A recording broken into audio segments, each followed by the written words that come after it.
आज ही Doubtnut app download करें। Doubtnut पर होगा अब आपके सभी मैथ्स, केमिस्ट्री, फिजिक्स और बायोलॉजी डाउट्स का सफाया।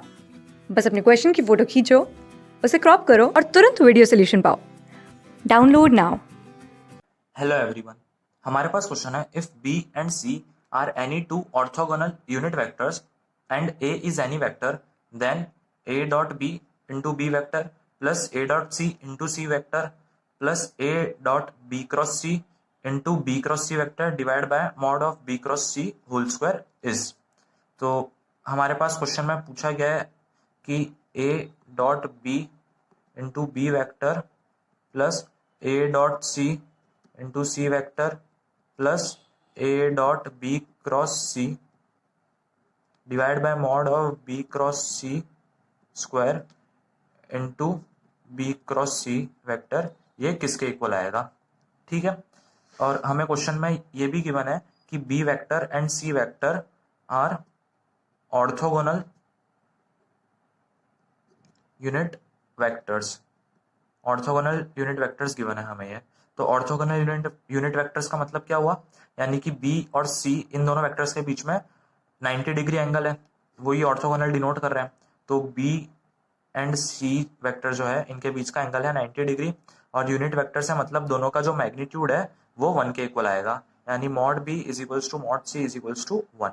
ठीक है, अब हमें पता है अगर दो वेक्टर्स के बीच का एंगल 90 डिग्री है तो उन दोनों का जो डॉट प्रोडक्ट आएगा वो 0 के इक्वल आएगा। क्यों? क्योंकि बी डॉट सी अगर हम करते हैं तो आता है mod B into mod of C into cos of angle between them. तो बी और सी के बीच का एंगल तो 90 डिग्री है, तो कॉस ऑफ 90 डिग्री आएगा, और कॉस 90 0 के इक्वल होता है, तो ये 0 बन गया। तो हम कह सकते हैं कि बी डॉट सी वेक्टर 0 आएगा। ठीक है, अब हमें वेक्टर ए भी गिवन है एक।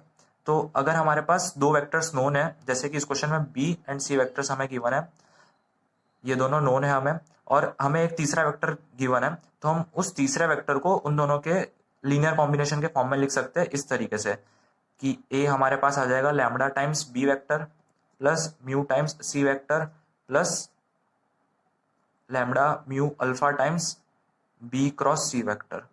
इस तरीके से हम कोई भी एक वेक्टर 3D में उसको कोई दो नोन वेक्टर्स के फॉर्म में लिख सकते हैं इस तरीके से।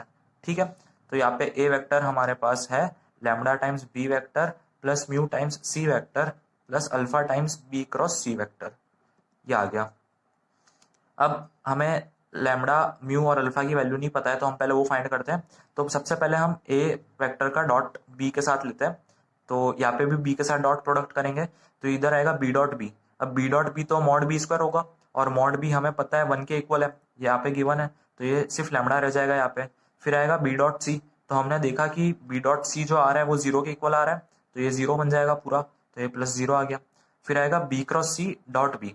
अब बी क्रॉस सी एक ऐसा वेक्टर है जो कि बी वेक्टर के परपेंडिकुलर है। ठीक है, क्योंकि क्रॉस प्रोडक्ट करा है तो बी और सी दोनों के परपेंडिकुलर आएगा, तो उसका डॉट प्रोडक्ट बी के साथ करेंगे तो वो 0 आएगा, क्योंकि हमने यहाँ पे मेंशन करा है कि अगर परपेंडिकुलर वेक्टर्स का डॉट प्रोडक्ट करते हैं तो वो 0 आता है, तो यहाँ पे भी 0 बन गया। तो ए डॉट पी हमारे पास लैम्डा के इक्वल आ गया। ठीक है, फिर हम अगर इस इक्वेशन का डॉट प्रोडक्ट सी के साथ करते हैं तो हमारे पास आएगा A dot C left hand side, तो फिर राइट हैंड साइड आएगा lambda into B dot C, तो बी डॉट सी 0 के इक्वल है, तो ये 0 आ गया। फिर प्लस में आएगा mu times C dot C. अब सी डॉट सी तो बन जाएगा मॉड ऑफ सी स्क्वायर, जो कि 1 आएगा, क्योंकि मॉड सी 1 की 1 है हमें, तो यहाँ पे म्यू रह जाएगा खाली। फिर आएगा B cross C dot C, तो बी क्रॉस सी एक ऐसा वेक्टर है जो कि बी और सी दोनों के परपेंडिकुलर है, और उसका डॉट प्रोडक्ट हम सी के साथ लेंगे तो वो 0 बन जाएगा, तो ये भी 0 आ गया। फिर हम करते हैं A dot B cross C vector. ठीक है, तो ये क्या आएगा, यहाँ पे आएगा B dot B cross C, तो वो 0 आएगा, ये 0 बन गया। फिर आएगा सी डॉट बी क्रॉस सी, तो वो भी 0 आएगा, क्योंकि हम ऑलरेडी मेंशन कर चुके हैं। फिर आएगा B cross C dot B cross C, तो वो बन जाएगा mod of B cross C का स्क्वायर, तो ये आएगा plus alpha times mod of B cross C का स्क्वायर। ठीक है, तो यहाँ से अल्फा की वैल्यू आ रही है हमारे पास A dot B cross C divide by mod of B cross C का स्क्वायर, और म्यू की वैल्यू आ गई यहाँ से, म्यू आ गया ए डॉट सी, और वैसे ही इस वाली इक्वेशन से आ गया lambda equal to A dot B. ठीक है, अब हम लैम्डा म्यू और अल्फा तीनों की वैल्यू पुट करते हैं, तो हमारे पास वेक्टर ए बन जाएगा A dot B into B vector plus A dot C into C vector plus A dot B cross C divide by mod of B cross C square into B cross C vector, ये आ गया। तो ये हमारे पास vector A के equal आ गया। अब हमें क्वेश्चन में ये जो टर्म है इसकी वैल्यू भी पूछी गई है कि ये किसके इक्वल आएगा। क्वेश्चन में यही गिवन है हमें, तो ये पूरा हमारे पास किसके इक्वल आ रहा है, ये वेक्टर ए के इक्वल आ रहा है। तो हमारा आंसर हो जाएगा वेक्टर ए, यानी ये जो टर्म गिवन है ये हमारे पास वेक्टर ए के इक्वल आएगा। Thank you. क्लास 6 से 12 से लेके नीट, IIT, जेईई मेंस और एडवांस के लेवल तक 10 मिलियन से ज़्यादा स्टूडेंट्स का भरोसा। आज ही डाउनलोड करें डाउटनेट ऐप या व्हाट्सएप कीजिए अपने डाउट्स 8400 400 400 पर।